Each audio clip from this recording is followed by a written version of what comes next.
आज मैं बात करने वाली हूँ यहाँ पर काले कुत्ते की। काला कुत्ता जो है वो शनि और केतु का प्रतीक माना जाता है।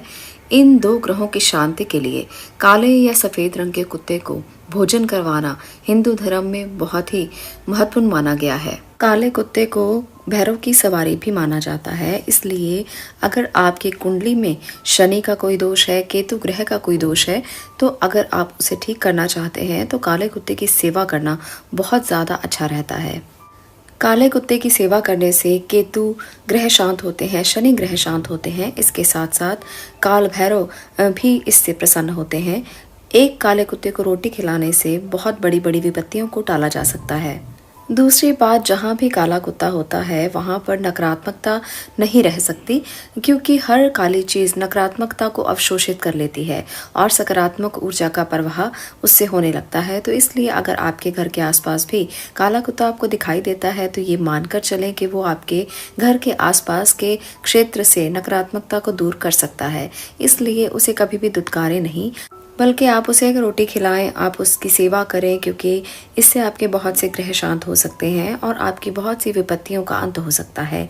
संतान सुख में बाधा आ रही है या किसी प्रकार से संतान के सुखों में आपको दिक्कत आ रही है तो भी काले कुत्ते का आपके घर के आसपास होना बहुत ही शुभ संकेत है।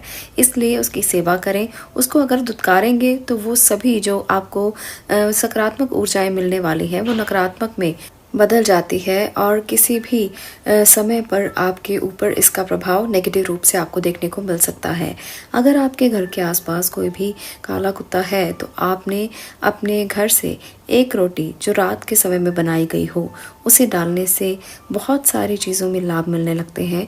धीरे धीरे आपको शत्रुओं के भय से मुक्ति मिलती है।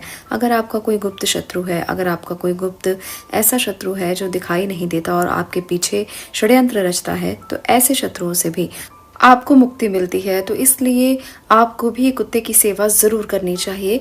हर किसी को उसकी सेवा करनी चाहिए। कुत्ता एक ऐसा बेजुबान जानवर है, अगर हम सब लोग मिलकर उसकी सेवा करते हैं, उसको रोटी खिलाते हैं, तो उसका तो भला होता ही है। इसके साथ साथ हमारी कुंडली के दोष भी दूर होते हैं। हम लोगों की कुंडली में जितने भी कर्मों से रिलेटेड दोष हैं, जो भी हमने पिछले कर्मों में किए हैं, वो भी सुधरने लगते हैं। सबसे अच्छी बात यह है कि कुत्ता अपने मालिक पर आने वाले संकट को अपने ऊपर ले लेता है। प्रेत बाधा से मुक्ति मिलती है। काला कुत्ता सुबह शाम अगर आप उसको रोटी डालते हैं तो सबसे बड़ी एक और बात जो आपके लिए बहुत लाभ देने वाली है, प्रेत बाधा से तो मुक्ति मिलती ही है, आपके कर्जों से भी आपको मुक्ति मिलती है। जो लोग कर्जों के नीचे बहुत दबे हुए हैं उन्हें सुबह और शाम 2 समय पर काले कुत्ते को रोटी खिलानी चाहिए। कुत्ते को रोटी खिलाने के संबंध में एक कथा भी है। नामदेव नाम के एक महान संत हुआ करते थे। कहा जाता है कि एक बार कई साधु संत खाना खाने के लिए बैठे हुए थे।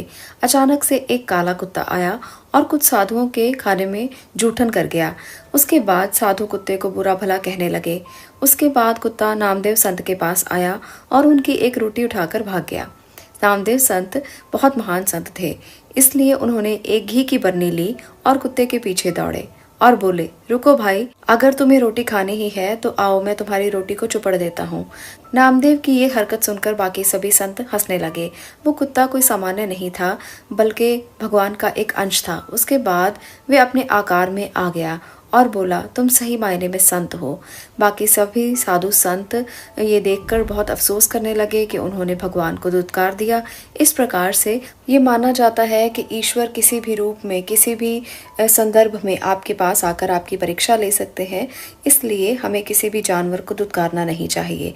इसलिए अगर आप अपने ग्रहों को ठीक करना चाहते हैं, राहु केतु के ग्रह को ठीक करना चाहते हैं, काल भैरव को प्रसन्न करना चाहते हैं, अकाल मृत्यु से बचना चाहते हैं, स्वास्थ्य संबंधी दिक्कतों से बचना चाहते हैं, अगर बीमारी बहुत ज़्यादा घेरे रहती है, तो भी आपको इन सब संदर्भ में काले कुत्ते की सेवा करनी चाहिए, उसको रोटी खिलानी चाहिए। इसलिए अगर हम कर्म सिद्धांत की भी माने तो अच्छे कर्म करते रहने से अच्छा ही होता है, लेकिन अगर हम बुरे कर्म करते हैं तो बुरा ही होगा, ये नियम है। अगर कुत्ते को रोटी डालते हैं तो संसार कल्याण की भावना रखते हैं तो ईश्वर कभी भी गलत नहीं होने देंगे। इसके साथ ही हमें इस भावना को रखते हुए सभी तरीके से नियमों का पालन करना चाहिए। ये करने से अपने मन में भी सकारात्मकता रहती है और सकारात्मक परिवर्तन भी जीवन में ज़रूर आते हैं। तो इतना सा करने से अगर किसी के जीवन में सकारात्मक परिवर्तन आते हैं तो क्यों ना किया जाए। आज के लिए इतना ही। वीडियो अच्छी लगी हो तो लाइक कर दें, शेयर करें और चैनल को सब्सक्राइब ज़रूर करें। मैं मिलती हूँ अगली वीडियो में अगले उपाय के साथ। तब तक के लिए आपका बहुत बहुत धन्यवाद।